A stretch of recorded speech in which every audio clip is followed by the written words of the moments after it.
Mother, I do want to leave off my lessons now. I have been at my book all the morning. You say it is only 12 o'clock. Suppose it isn't any later. Can't you ever think it is afternoon when it is only 12 o'clock? মাগো, আমায় ছুটি দিতে বল। সকাল থেকে পড়েছি যে মেলা।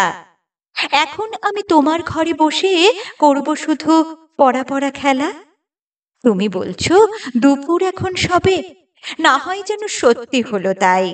একদিনও কি দুপুরবেলা হলে বিকেল হলো মনে করতে নাই?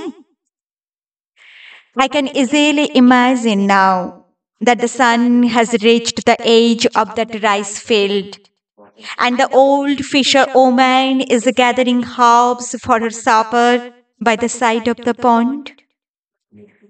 আমি তো বেশ ভাবতে পারি মনে, সূর্যি ডুবে গেছে মাঠের শেষে, বাগদি বুড়ি চুবড়ি ভরে নিয়ে শাক তুলেছে পুকুর ধারে এসে।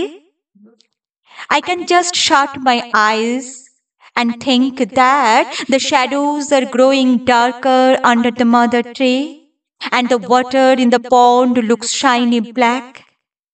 If 12 o'clock can come in the night, why can't the night come when it is 12 o'clock? Aadhaar হলো মাদার গাছের তলা, কালি হয়ে এলো দিঘির জল।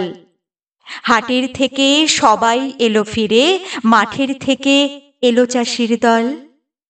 মনে করে না উঠল সাঁঝের তারা, মনে করে না সন্ধে হলো যেন।